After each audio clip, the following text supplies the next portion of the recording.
Hello दोस्तों, स्वागत है आपका हमारे YouTube channel target exam only पर। टारगेट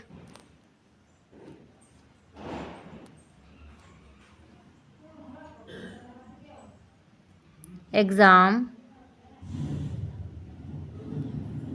ओनली पर हैं आप। और जैसे कि आप सभी जानते हैं, हम यहाँ पर जो डीएलएड वाले बच्चे हैं उनके लिए हम राजन सीरीज़ लेके आए हुए हैं। और वो चाहे आपका फर्स्ट सेमेस्टर हो या थर्ड सेमेस्टर हो, तो सभी दोनों सेमेस्टर्स के लिए हम जो है राजन सीरीज़ चला रहे हैं। और यहाँ से आप जो है जुड़ना ना भूलिए, कनेक्ट रहिए हमारे इस यूट्यूब चैनल से। और अगर आप चैनल पर नए हैं तो चैनल को सब्सक्राइब कर लीजिए और लाइक शेयर एंड सब्सक्राइब भी कीजिए और अपने दोस्तों को शेयर भी कर लीजिए, ताकि वो भी हमारे इस यूट्यूब चैनल से जो है अपने डीएलएड की अच्छे से प्रिपरेशन कर सके। और अब आपके एग्ज़ाम के लिए समय ज़्यादा नहीं बचा है, तो आप कम से कम जो है समय में पढ़ने की कोशिश करें कि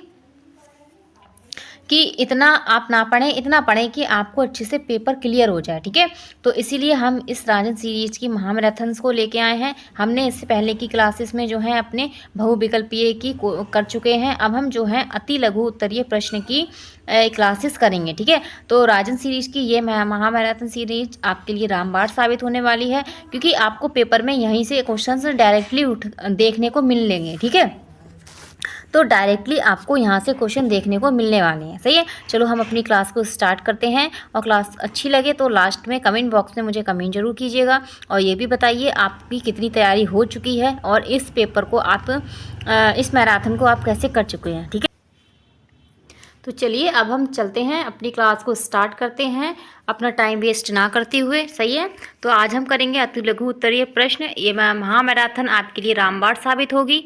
चलिए देखते हैं हमारा पहला क्वेश्चन इसमें क्या होने वाला है। तो यहाँ पर हमारा पहला क्वेश्चन दिया हुआ है कि अति लघु उत्तरीय प्रश्न, और पहला प्रश्न दिया है यश तथा भास्कर के पर्यायवाची बताइए। यश तथा भास्कर के यहाँ पर आपसे पर्यायवाची पूछे गए हैं, तो यहाँ पर पर्यायवाची क्या होगा, जल्दी से बताओ क्या होगा। तो यश का पर्यायवाची क्या होगा, होगा कीर्ति, और भास्कर का पर्यायवाची क्या होगा, सूर्य होगा। क्या होगा, सूर्य होगा। ठीक है, ऐसे ही आपको पर्यायवाची पूछे जाएंगे। अब हम चलते हैं अपने नेक्स्ट क्वेश्चन की तरफ, सेकंड क्वेश्चन देखेंगे। तो सेकंड क्वेश्चन हमारा दिया है कि तुकांत क्या है। क्या दिया है, तुकांत क्या है। तो तुकांत शब्द के उच्चारण की दृष्टि से समस्त शब्दों में अक्षरों अथवा स्वरों की किसी भी प्रकार की एक रूपता होती है। ठीक है, क्या होता है, तुकांत शब्दों के उच्चारण की दृष्टि से समस्त शब्दों में अक्षरों तथा स्वरों की किसी भी प्रकार से एक रूपता होती है। क्या होती है, एक रूपता होती है। जैसे हम देखेंगे यथा, जैसे रुष्ट पुष्ट दुष्ट। ठीक है, रुष्ट पुष्ट दुष्ट, ये क्या एक रूपता हो रही है इन्हें बोलने में। ठीक है, झोंक पोंक टाँक। ठीक है, झोंक पोंक टाँक। अगला है अंडा पंडा संडा डंडा कांडा और मांडा। तो ये सारे कैसे हैं, बोलने में इनमें एक रूपता आ रही है। सही है, आगे अब हम चलेंगे अपने थर्ड नंबर क्वेश्चन की तरफ। देखेंगे थर्ड नंबर क्वेश्चन क्या दिया हुआ है। तो थर्ड नंबर हमारा क्वेश्चन दिया है कि अनेक शब्दों के स्थान पर एक शब्द का प्रयोग किया है। भाषा को स्पष्ट, संक्षिप्त तथा सुंदर बनाने हेतु वाक्य को एक ही शब्द में व्यक्त करने वाले शब्द को एक शब्द कहा जाता है। यथा, मतलब हम एग्जाम्पल के तहत समझेंगे, जैसे जिसने विवाह ना किया हो, जिसने विवाह ना किया हो उसे क्या कहेंगे, आप विवाहित कहेंगे। ठीक है, और जिसकी कोई उपमा ना करे, जिसकी कोई उपमा ना करे उसके लिए क्या कहेंगे, अनुपम कहेंगे। क्या कहेंगे, अनुपम कहेंगे। ठीक है, तो इस तरीके से आपको जो है क्वेश्चंस आएंगे, इससे आपको एक आइडिया लगेगा कि किस तरीके से हमें क्वेश्चन आ रहे हैं पेपर में। सही है, आगे चलेंगे अगले नंबर क्वेश्चन की तरफ। फोर्थ नंबर क्वेश्चन देखेंगे क्या है। हमारा फोर्थ नंबर क्वेश्चन दिया है कि हिंदी के अंतर्गत कितने विराम चिन्हों का प्रयोग किया जाता है। हिंदी के अंतर्गत कितने विराम चिन्हों का प्रयोग किया जाता है। यहाँ से आपको विराम चिन्ह पूछे गए हैं, तो जल्दी से बताइए, कमेंट बॉक्स में कमेंट कीजिए, क्योंकि विराम चिन्ह तो हमारा पहला ही चैप्टर है। ठीक है, कि पहला चैप्टर हमारा विराम चिन्ह का ही है कि विराम चिन्ह हमारे कितने होते हैं। और अगर आपने मेरी क्लास अच्छे से देखी होगी तो मैंने आपको बाकायदा सारे विराम चिन्ह बहुत अच्छे से कराए हैं। ठीक है, और आपने उनको बहुत अच्छे से सीखा भी होगा कि कौन से ब्राह्म चिन्ह का हम कहाँ पर और कब कैसे इसका प्रयोग करते हैं। सही है, तो बताइए क्या होगा यहाँ पर होगा हमारा, क्या होंगे, 11 ब्राह्म चिन्ह होंगे। वैसे तो आंसर मैंने लिखा ही है, लेकिन आप खुद से मतलब लिखेंगे कमेंट में, इससे आपको याद हो जाएगा। ठीक है, तो कितने होते हैं, 11 ब्राह्म चिन्ह होते हैं। ठीक है, कितने होते हैं, 11 ब्राह्म चिन्ह होते हैं। सही है, तो यहाँ पर हमारे ब्राह्म चिन्हों की संख्या कितनी होती है, 11 बताई गई है। ठीक है, और अब आप मुझको ये बताइए कि 2-4 आप मुझे कमेंट बॉक्स में ब्राह्म चिन्हों के बारे में बताइए कि कौन कौन से ब्राह्म चिन्ह होते हैं। ठीक है, अब हम चलेंगे अपने 5th नंबर क्वेश्चन की तरफ। तो हमारा 5th नंबर क्वेश्चन दिया है कि संघर्षी किसे कहते हैं। क्या दिया है, संघर्षी किसे कहते हैं। तो संघर्षी क्या, संघर्षी व्यंजन किसे कहते हैं, यहाँ पर ये क्वेश्चन दिया हुआ है। ठीक है, वो यहाँ पर थोड़ी सी जो है टाइपिंग मिस्टेक हुई है आपकी, तो आप उससे परेशान ना हो। तो संघर्षी किसे कहते हैं, तो संघर्षी शब्द के उच्चारण में मुख के द्वार बहुत संकरा होता है। क्या होता है, बहुत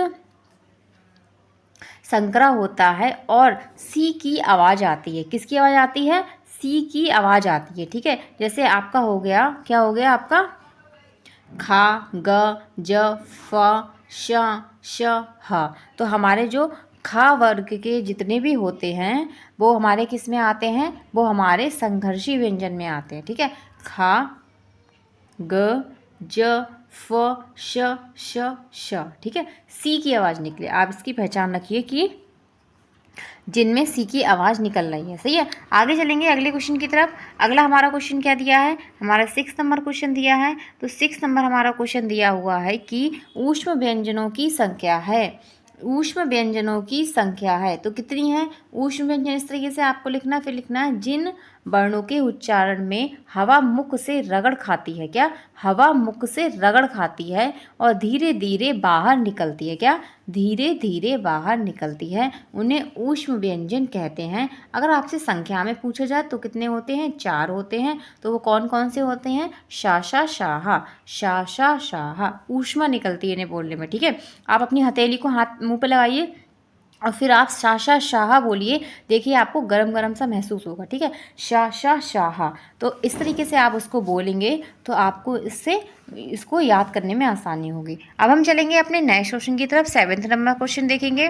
तो हमारा 7th नंबर क्वेश्चन दिया है, ह्रास्व स्वर किसे कहते हैं। ह्रास्व स्वर किसे कहते हैं, तो जिनके उच्चारण में कम से कम समय लगे, जिनके उच्चारण में कितना, कम से कम समय लगे, तो वे क्या हमारे, और एक मात्रा का समय लगे, कितना लगे, एक मात्रा का समय लगे और कम से कम समय लगे, उन्हें हाश्व स्वर कहते हैं। क्या कहते हैं, हाश्व स्वर कहते हैं। जैसे आ, ई, ऊ, ऋषि ऋषि, तो क्या हो गया, आ, ई, ऊ और ऋषि ऋषि। ठीक है, ये हमारे क्या आएंगे, ये हमारे हाश्व स्वर के अंतर्गत आते हैं। सही है, अब हम चलेंगे अगले नेक्स्ट क्वेश्चन की तरफ चलेंगे। तो अब हमारा अगला जो नेक्स्ट क्वेश्चन दिया है,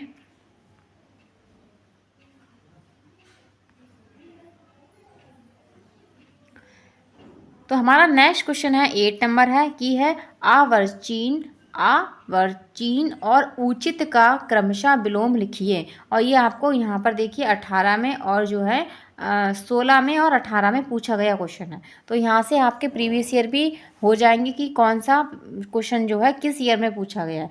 तो आवर्चीन का होता है प्राचीन और उचित का होगा अनुचित। क्या होगा, अनुचित होगा। ठीक है, और अवर्चीन का होगा प्राचीन। आगे चलेंगे अगले क्वेश्चन की तरफ। 9 नंबर क्वेश्चन दिया है कि ग्रंथ के बचे हुए अंश को प्राय अंत में जोड़े जाते हैं। जो है ग्रंथ के बचे हुए अंश जो प्राय अंत में जोड़े जाते हैं, वाक्य के लिए एक शब्द लिखिए। ठीक है,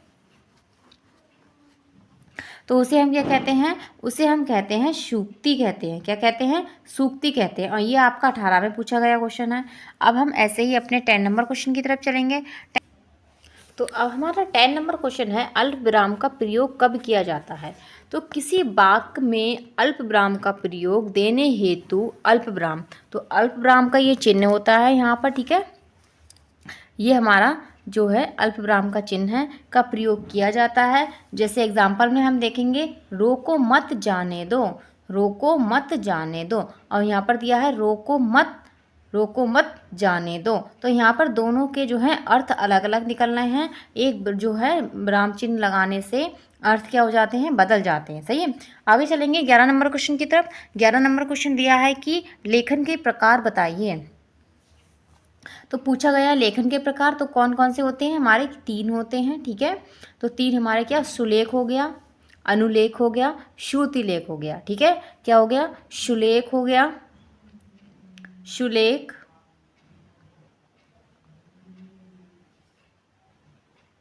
या इससे आप सुलेखन भी बोल सकते हैं, और अनुलेखन,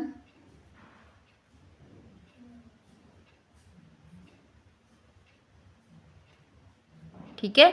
और फिर अगला आपका क्या है, श्रुतिलेख। क्या है, श्रुतिलेख से क्वेश्चन बनते हैं।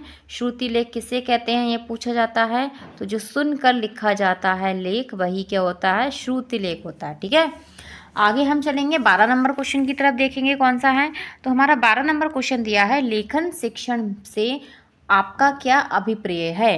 तो यहाँ पर पूछा गया है कि लेखन शिक्षण से आपका क्या अभिप्राय है। तो यहाँ पर लेखन शिक्षण का आपको अर्थ बताना है। ठीक है, तो भाषा की ध्वनियों को जब प्रतीकों, भाषा की ध्वनियों को जब प्रतीकों और तथा संकेतों के माध्यम से लिपिबद्ध किया जाता है। क्या है, प्रतीकों और संकेतों के माध्यम से क्या किया जाता है, लिपिबद्ध किया जाता है, उसे क्या कहते हैं, लेखन कहलाता है। ठीक है, यही हमारी क्या होती है, लेखन की डेफिनेशन होगी। अब हम चलेंगे अपने 13 नंबर क्वेश्चन की तरफ। आई होप आपको क्वेश्चन समझ में आ रहे होंगे। तो हमारा 13 नंबर क्वेश्चन दिया है लेखन शिक्षण की विधियां बताइए। तो लेखन शिक्षण की प्रमुख विधियां निम्नलिखित हैं, वह कौन सी हैं। यहाँ पे जैकार्ड विधि है, माउंटेनरी विधि है, और पेस्टोलॉजी विधि है। ठीक है, तो जैकार्ड विधि, माउंटेनरी विधि और पेस्टोलॉजी विधि। ठीक है, ये 3 विधियां हैं। आगे चलेंगे, इसके बाद हम नेक्स्ट क्वेश्चन की तरफ। अगला क्वेश्चन अपना देखेंगे। अगला क्वेश्चन दिया है वाक्य किसे कहते हैं। क्या दिया है, वाक्य किसे कहते हैं। तो मनुष्य के विचारों की पूर्णता लिखित, क्या है, मनुष्य के विचारों की पूर्णता लिखित अथवा मौखिक रूप से व्यक्त करने वाले समूह को वाक्य कहते हैं। क्या कहते हैं, वाक्य कहते हैं। ठीक है, तो ये यहाँ पर हमारी वाक्य की डेफिनेशन हो गई। ठीक है, अब हम 15 नंबर क्वेश्चन देखेंगे। तो 15 नंबर हमारा क्वेश्चन दिया है भाषा के 4 दक्षताएं बताइए। तो भाषा की 4 दक्षताएं पूछी गई हैं, जिसे मैंने आपको बताया था, हम शुभोपल्ली कहते हैं। क्या बोलते हैं, सीक्वेंस वाइज लिखें तो शुभोपल्ली होगा। क्या होगा, सु बो प ली। ठीक है, इसको आप सीक्वेंस में याद रखिए, क्योंकि कभी कभी सीक्वेंस में भी आ सकता है।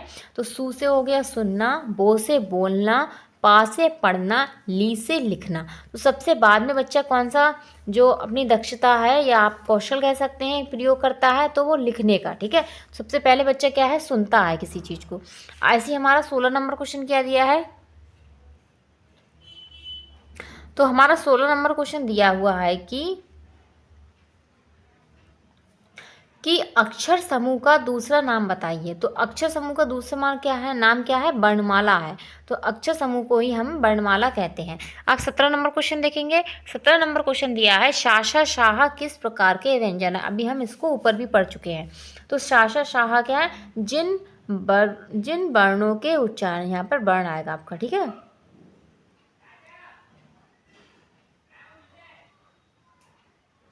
जिन वर्णों के उच्चारण में हवा मुख से रगड़ खाती हुई धीरे धीरे बाहर निकलती है, उन्हें ऊष्म व्यंजन कहते हैं। क्या कहते हैं, उन्हें हम ऊष्म व्यंजन कहते हैं। सही है, अगला क्वेश्चन देखेंगे क्या दिया है। तो वो कौन कौन से हमारे होते हैं, वो मैं आपको बता रही हूँ। शा, शा, शा, कौन से हैं, शाशा शाह है, ठीक है। और संख्या में पूछा जाए तो कितने होते हैं, 4 होते हैं, ठीक है। कितने होते हैं, 4 होते हैं। और ये आपको 15 में पूछा गया क्वेश्चन है, ठीक है। अगला देखेंगे 18 नंबर क्वेश्चन। 18 नंबर हमारा क्वेश्चन है, भाषा शिक्षण के 4 प्रमुख कौशल कौन कौन से हैं। तो भाषा शिक्षण के 4 प्रमुख कौशल पूछे गए हैं कि श्रवण, उच्चारण, वाचन और अभिव्यक्ति। यहाँ पर बच्चा कंफ्यूज हो जाएगा, वो सोचेगा कि सुबोपली वाला आएगा, लेकिन यहाँ पर सुबोपली नहीं आएगा, यहाँ पर कौशल पूछे गए हैं। तो श्रवण मतलब सुनना, उच्चारण करना, वाचन करना, अभिव्यक्त करना, ठीक है। क्या करना, अभिव्यक्त करना, सही है। तो आगे चलेंगे, इसके बाद हम अपना अगला नेक्स्ट क्वेश्चन देखेंगे। 19 नंबर क्या दिया है, 19 नंबर हमारा क्वेश्चन दिया है कि अनभिज्ञ तथा मुक्त का क्रमशः विलोम शब्द है। तो अनभिज्ञ और मुक्त का विलोम शब्द क्या होगा, यहाँ पर अनभिज्ञ का होगा सुविज्ञ होगा, और मुक्त का क्या होगा, बंधन होगा, ठीक है। क्या होगा, ठीक है। आगे दिया है 20 नंबर क्वेश्चन, छा, त्रा, ज्ञा किस प्रकार के व्यंजन हैं। तो कौन से प्रकार के व्यंजन हैं, ये हमारे संयुक्त व्यंजन कहे जाते हैं। कैसे, संयुक्त व्यंजन कहे जाते हैं, ठीक है। इनको हम आगे देखेंगे इसके बाद कि छा को हम किसके योग से बनाते हैं। तो जैसे मान लीजिए,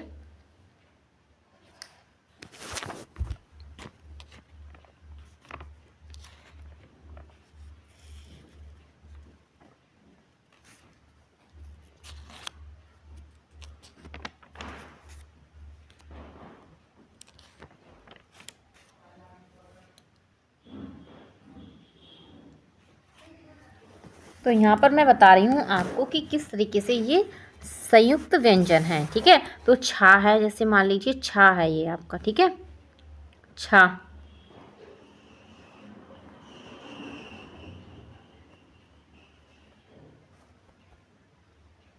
छा है ये आपका, ये किसके योग से बना है, ये बना है का से प्लस शा से, ठीक है। ऐसे ही आपका जो त्रा दिया है, यहाँ पर मैं लिख देती हूँ, त्रा है। त्रा किसके योग से बनता है, त्रा बनता है आधा ताप का प्लस रा, ठीक है। इसके योग से ये त्रा बना है। ऐसे यहाँ पर दिया है ज्ञा, ज्ञा दिया है, देखते हैं ज्ञा भी देखेंगे कि किस तरीके से बना है, ठीक है। ज्ञा को भी हम देख लेते हैं एक बार कैसे बना है। तो ये हमारा कैसे बना है, ज्ञा बनता है जा प्लस हुआ, ठीक है। तो ये इसके योग से बनता है, ठीक है।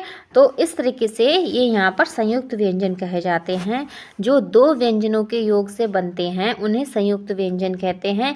और ये याद रखिए, इनमें हम स्वरों की सहायता नहीं लेते हैं, ठीक है। तो स्वरों की सहायता से ये नहीं बनाए जाते हैं। जैसे एग्जाम्पल में मान लीजिए अक्षर, कक्षा, ठीक है। अक्षर और कक्षा, यहाँ पर एग्जाम्पल मान लीजिए जैसे कक्षा हो गया, इस वाले छा का प्रयोग करते हैं, कक्षा, ठीक है। जैसे त्रा में मान लीजिए पुत्र, पुत्र हो गया आपका, ठीक है। इसके बाद ज्ञा, ज्ञा में क्या हो जाएगा, ज्ञा में हो गया ज्ञान, क्या हो गया, ज्ञान हो गया। ये आपका क्या होंगे, एग्जाम्पल होंगे, ठीक है, ज्ञान, विज्ञान, ठीक है। इस तरीके से होंगे। अगले क्वेश्चन की तरफ चलेंगे। 21 नंबर क्वेश्चन देखेंगे क्या है। 21 नंबर क्वेश्चन दिया है हमारा कि ओ और औ का उच्चारण लिखिए। तो ओ और औ का उच्चारण क्या होता है, ये होता है कंठ और ओष्ठ, क्या होता है, कंठ और ओष्ठ होता है, ठीक है। तो ओ और औ का उच्चारण क्या होगा, कंठ और ओष्ठ होंगे, सही है। और आपसे और भी उच्चारण पूछे जाएं तो आपको पता होंगे कि क्या होते हैं किसका उच्चारण, ठीक है। तो कंठोष्ठ, इसे हम क्या बोलेंगे, इसे बोलेंगे कंठोष्ठ बोलेंगे, ठीक है।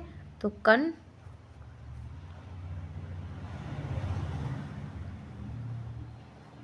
यहाँ पर मैं लिख रही हूँ, क्या बोलेंगे, कंठोष्ठ बोलेंगे।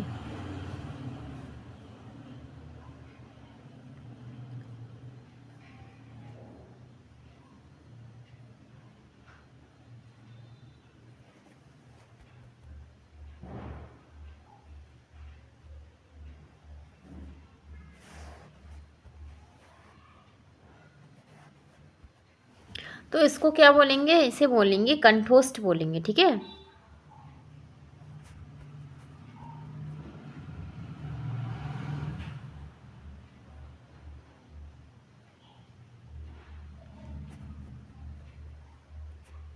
क्या बोलेंगे इसको? इसको बोलेंगे कंठोष्ठ।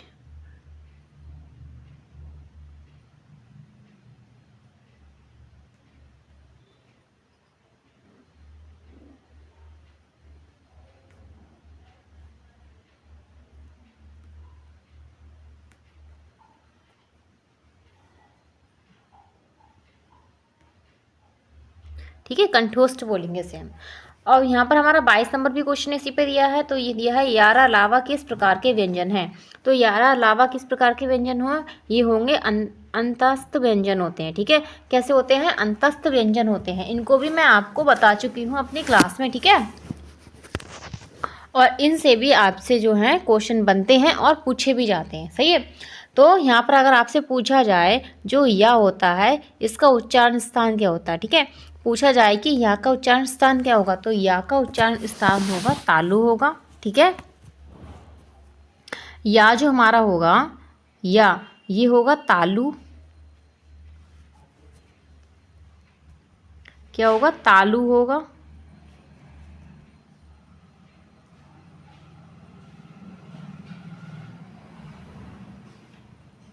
ठीक है, और रा होगा। रा हमारा क्या होगा? रा हमारा होगा मूर्धन्य होगा। क्या होगा? मूर्धन्य होगा।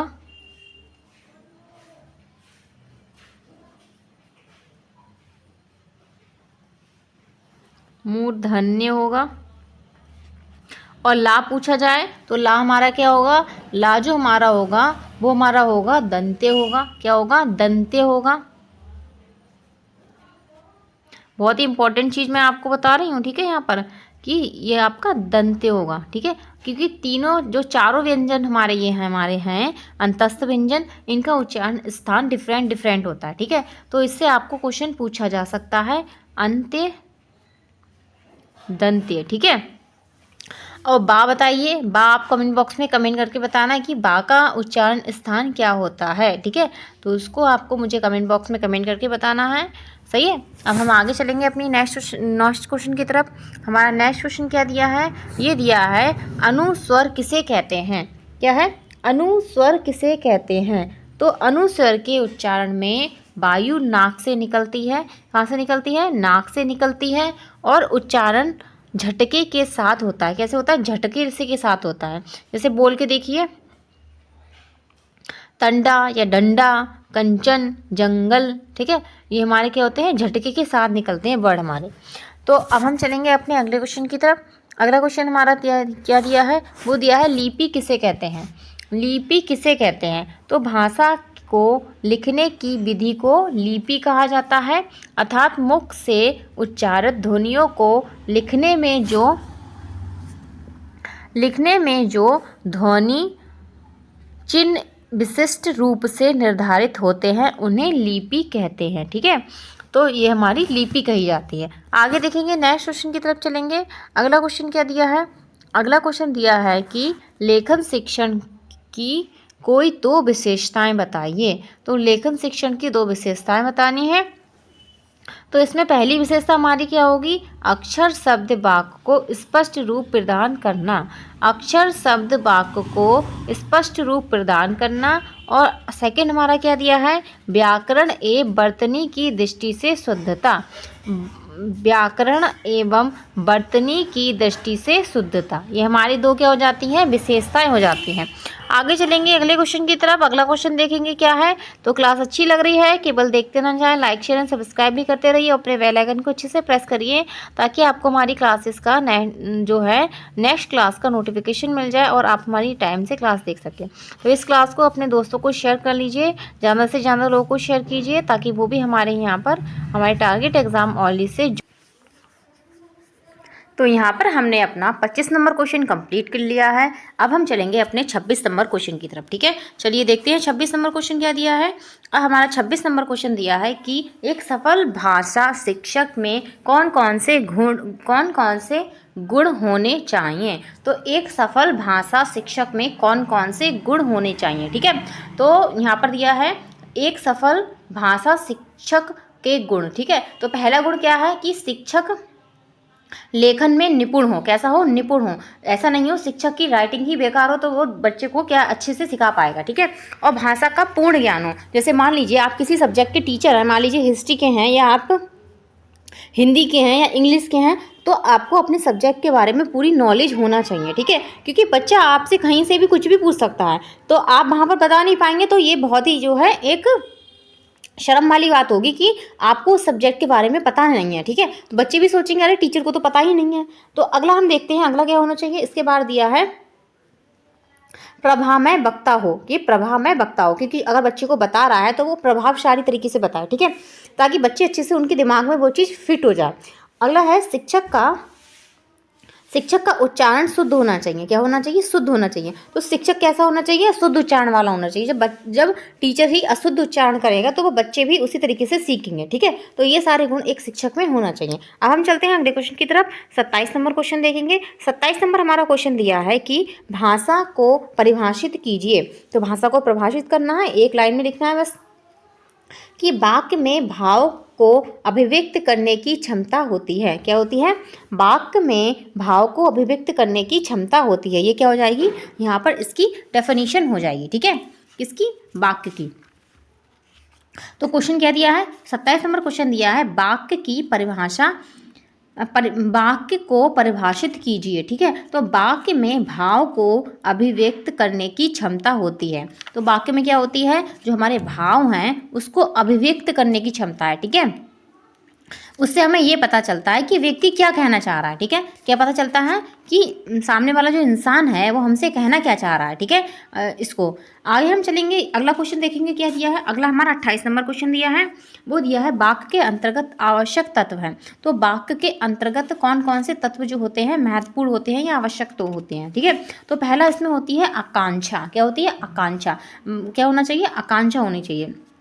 और योग्यता होनी चाहिए। क्या होना चाहिए, योग्यता भी इंपॉर्टेंट होती है। और इसके बाद क्या होगा,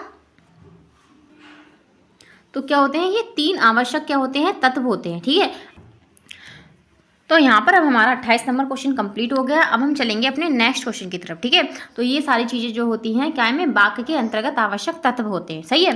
नेक्स्ट क्वेश्चन देखेंगे क्या दिया है। अगला क्वेश्चन हमारा दिया है वाक्य के प्रकार लिखिए। तो वाक्य के प्रकार लिखने हैं, कितने होते हैं, 3 प्रकार होते हैं। कौन कौन से होते हैं, सरल वाक्य, मिश्रित वाक्य और संयुक्त वाक्य, ठीक है। सरल वाक्य होता है, मिश्रित वाक्य होता है और संयुक्त वाक्य होते हैं, ठीक है। आगे चलेंगे, 30 नंबर क्वेश्चन देखेंगे। 30 नंबर हमारा क्वेश्चन दिया है कि, तो यहाँ पर अब हमारा 30 नंबर क्वेश्चन दिया है कि अपेक्षा, 30 नंबर क्वेश्चन दिया है कि उपेक्षा और अपेक्षा शब्द का अर्थ लिखिए। तो उपेक्षा और अपेक्षा का अर्थ बताना है। तो उपेक्षा का अर्थ होता है अवहेलना करना या निरादर करना, ठीक है। क्या होता है, जो अवहेलना करना और निरादर करना। और अपेक्षा का क्या होता है, आवश्यकता। क्या होता है, आवश्यकता, ठीक है। अब हम चलेंगे 31 नंबर क्वेश्चन की तरफ। 31 नंबर क्वेश्चन क्या दिया है हमारा, 31 नंबर क्वेश्चन दिया है, किसके नीचे रेखाएं लगाई गई हों, मतलब जिनके नीचे रेखाएं लगाई गई हों, वाक्य के लिए एक शब्द लिखिए।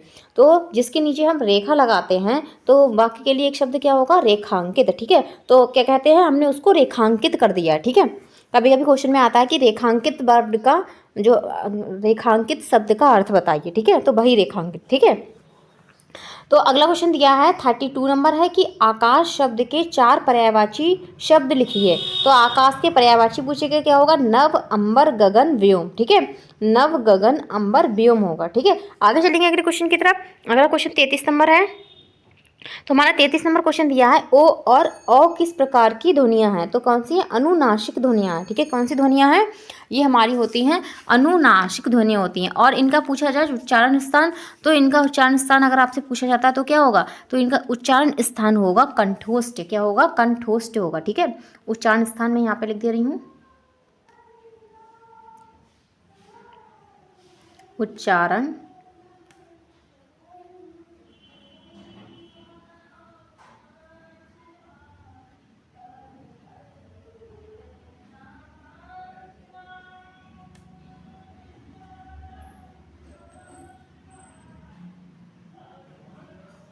तो उच्चारण स्थान क्या होगा इसका उच्चारण स्थान होगा कंठोष्ठ, ठीक है। इसको आप याद रखिए क्योंकि इससे क्वेश्चन आपको कहीं ना कहीं देखने को मिलेगा। क्योंकि ये वो स्वर वगैरह होते हैं जिनके बारे में हम ज़्यादा ध्यान नहीं देते हैं, ठीक है।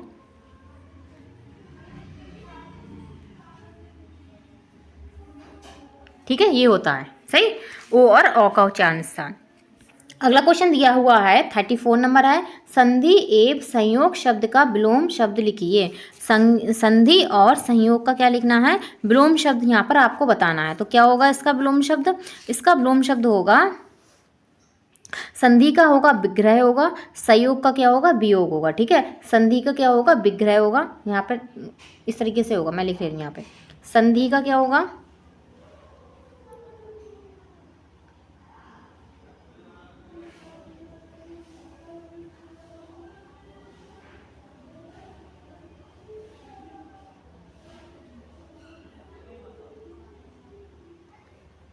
संधि का क्या होगा विग्रह होगा, ठीक है। और अगला क्या है संयोग,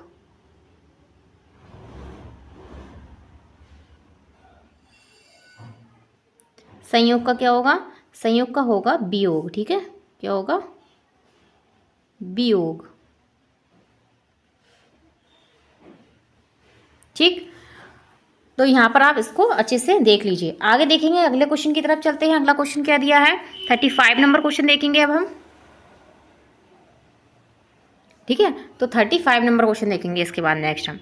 तो अगला हमारा क्वेश्चन है कि ध्वनि क्या है। तो ध्वनि क्या है, भाषा की सबसे छोटी और सर्वाधिक महत्वपूर्ण इकाई है, ठीक है। आपसे पूछा जाए भाषा की सबसे छोटी इकाई कौन सी है, तो कौन सी है, ध्वनि है, ठीक है। आगे अगला क्वेश्चन दिया है, भाषा किसे कहते हैं। तो भाषा किसे कहते हैं, ध्वनि चिन्हों की समष्टि को भाषा कहते हैं। ध्वनि चिन्हों की समष्टि को क्या कहते हैं, भाषा कहते हैं, ठीक है। तो यहाँ पर 35 और 36 नंबर भी हमारा कंप्लीट होता है। अगला क्वेश्चन देखेंगे क्या दिया है, 37 नंबर क्वेश्चन दिया है, भाषा निर्माण का ढांचा किस पर निर्भर करता है। तो भाषा निर्माण का ढांचा किस पर निर्भर करता है, ये पूछा गया, ठीक है। तो भाषा निर्माण का संपूर्ण ढांचा ध्वनि संकेतों, किस पे, ध्वनि संकेतों पर निर्भर करता है, ठीक है। ये क्वेश्चन आपसे पूछा जा सकता है, क्योंकि ये छोटे छोटे की पॉइंट्स होते हैं जिन पे हम ध्यान नहीं देते हैं और यहीं से एग्जामिनर क्वेश्चन बनाते हैं और आते हैं पेपर में, ठीक है। अगला क्वेश्चन है कि ध्वनि विज्ञान का संबंध किससे है। तो ध्वनि विज्ञान का संबंध किससे है, श्रवण कौशल से है। किससे है, श्रवण कौशल से है, ठीक है। तो ध्वनि विज्ञान का संबंध श्रवण कौशल से है। अगला क्वेश्चन देखेंगे क्या दिया है, अगला क्वेश्चन हमारा दिया है कि हिंदी भाषा में स्वर और व्यंजन कितने हैं। तो हिंदी भाषा में स्वर और व्यंजन कितने हैं, स्वर आपके 11 हैं, व्यंजन कितने हैं, 33 हैं, ठीक है। स्वर कितने हैं, स्वर हैं आपके 11 और व्यंजन कितने हैं, 33 हैं, ठीक है। तो का से लेके मा तक हमारे क्या होते हैं, व्यंजन होते हैं, और स्वर आपको पता है आ से लेके औ तक आपके क्या होते हैं, व्यंजन होते हैं, ठीक है। का से आ से अ तक, ठीक है।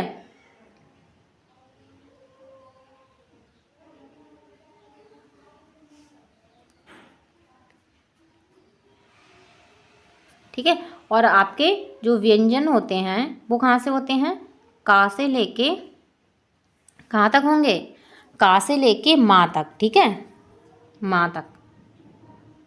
और टोटल व्यंजन पूछे जाए, टोटल वर्णमाला में कितने हैं, टोटल वर्ड कितने हैं, तो कितने होंगे, 53 होंगे। और 53 क्यों होंगे, ये न्यू डाटा है, इससे पहले कितने थे, 52 थे। अगर 53 नहीं आता है तो आप 52 लगाइए, अगर 52 53 दोनों आता है तो आप 53 को जो है इंपॉर्टेंस दीजिए वहाँ पर, ठीक है। अगले क्वेश्चन देखेंगे क्या दिया है, अगला क्वेश्चन जो हमारा दिया है, स्वर किसे कहते हैं। क्या पूछा है, स्वर किसे कहते हैं, ठीक है। तो जिन वर्णों का उच्चारण, चलिए हम आगे देखते हैं नेक्स्ट क्वेश्चन 40 नंबर। हमारा 40 नंबर क्वेश्चन दिया है, हमारा 40 नंबर क्वेश्चन क्या दिया है, हमारा 40 नंबर क्वेश्चन दिया है कि स्वर किसे कहते हैं, जिन वर्णों, यहाँ पे वर्णों आएगा, ठीक है,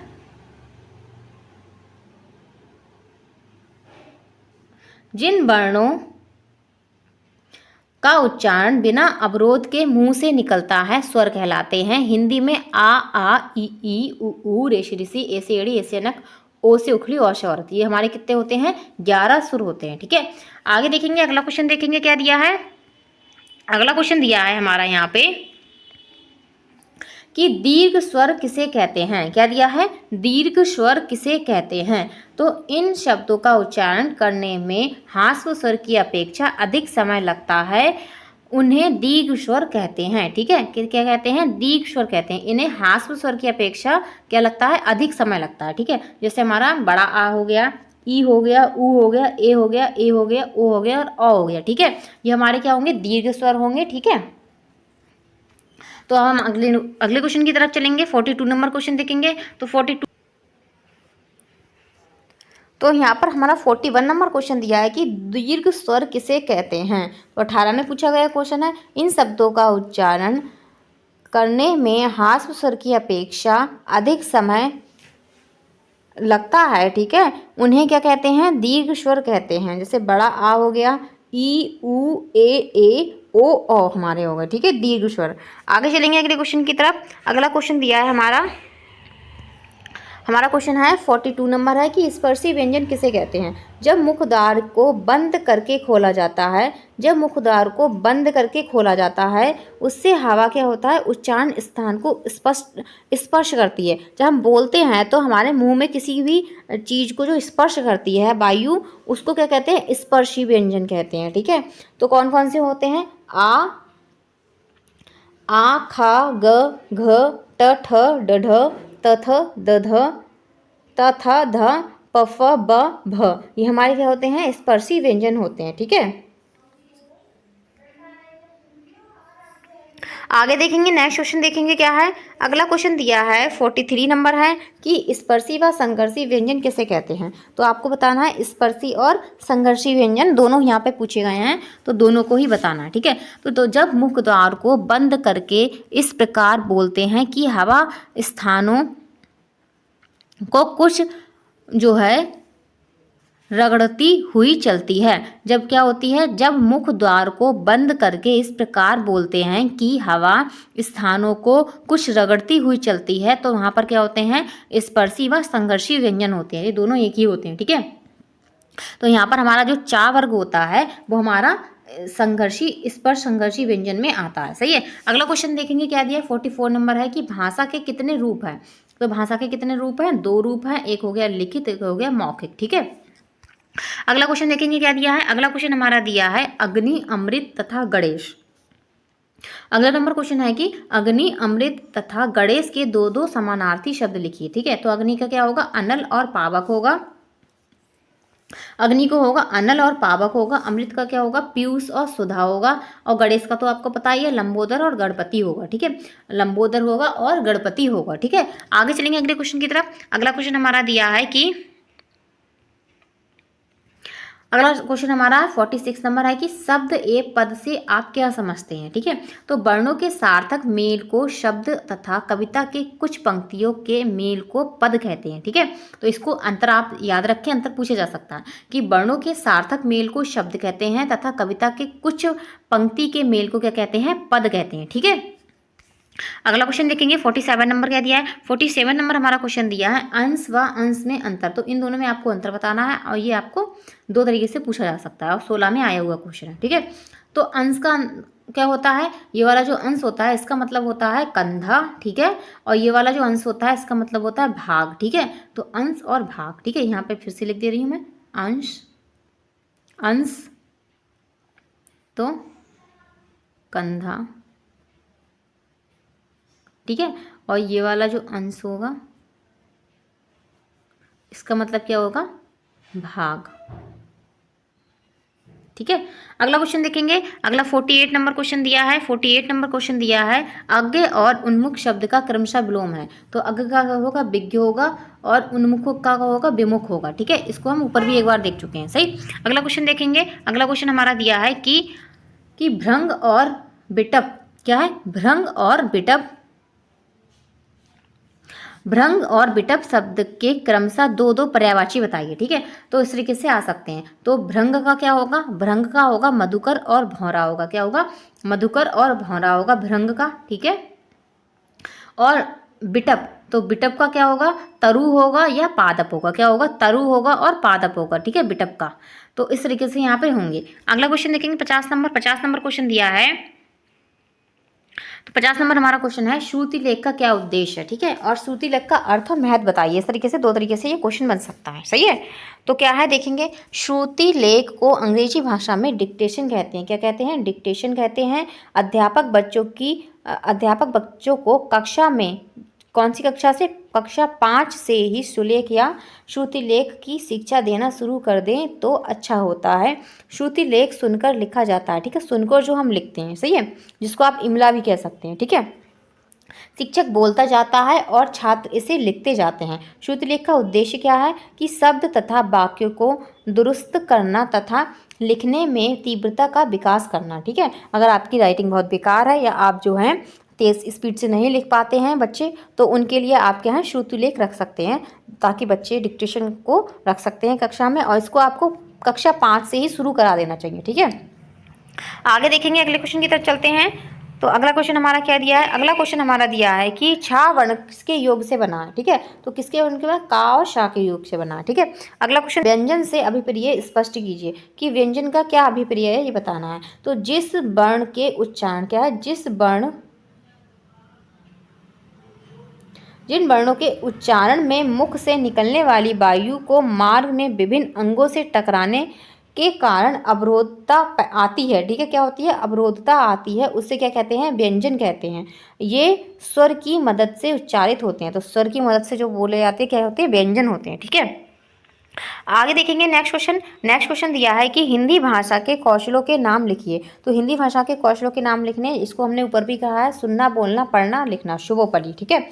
इसके बाद अगला क्वेश्चन है, अनुनासिक किसे कहते हैं। तो जब मुख द्वार बंद करके खोला जाता है किंतु साथ ही नासिक विवर भी खुलता है, ठीक है, तो उसे क्या कहते हैं, हम अनुनासिक कहते हैं, ठीक है। तो ये हमारे जो हमारा पंचम वर्ड होता है, क्या होता है, जो पंचम हमारा अक्षर होता है वो हमारा अनुनासिक कहलाता है, ठीक है। आगे देखेंगे 55 नंबर क्वेश्चन देखेंगे। 55 नंबर क्वेश्चन दिया है, पार्श्विक, ठीक है, पार्श्व किसे कहते हैं। तो जिसमें मुख द्वार मध्य के, इसमें मुख्य द्वार मध्य में बंद हो जाता है और हवा दोनों ओर से निकल जाती है, ठीक है। तो जो ला हमारा होता है वो क्या होता है, पार्श्व व्यंजन होता है, और ला हमारा क्या होता है, अंतस्थ व्यंजन भी होते हैं, ठीक है। और ला का उच्चारण स्थान क्या होता है, जल्दी बताओ। ला का अगर आपसे उच्चारण स्थान की बात की जाए कि ला का उच्चारण स्थान बताइए तो क्या होगा, मैंने आपको ऊपर बताया भी है, जल्दी से कमेंट बॉक्स में कमेंट करो। और क्लास अच्छी लग रही है तो लाइक शेयर सब्सक्राइब भी करते रहें, और अपने बेल आइकन को अच्छे से प्रेस करें ताकि आपको हमारी क्लासेस का नोटिफिकेशन टाइम टू टाइम मिल जाए, ठीक है। तो यहाँ पर जो हमारा ला होता है वो हमारा दंत्य होता है, कैसा होता है, दंत्य होता है, ठीक है, कैसा होता है, दंत्य होता है, ठीक है, ठीक है। इसका क्या होता है, उच्चारण स्थान।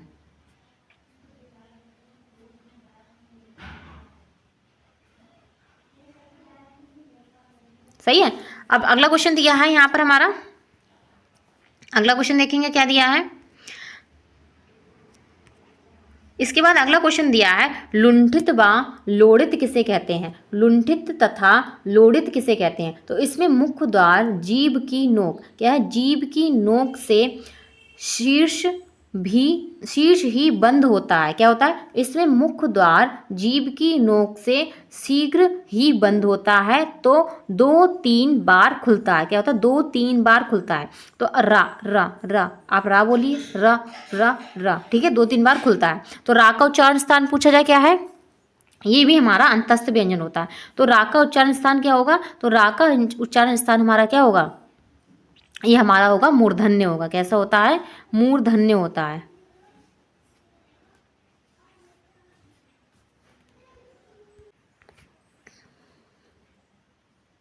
तो रा हमारा यहाँ पर क्या होगा, मूर्धन्य होगा, उच्चारण स्थान इसका क्या होगा, मूर्धन्य उच्चारण स्थान होगा। ठीक है।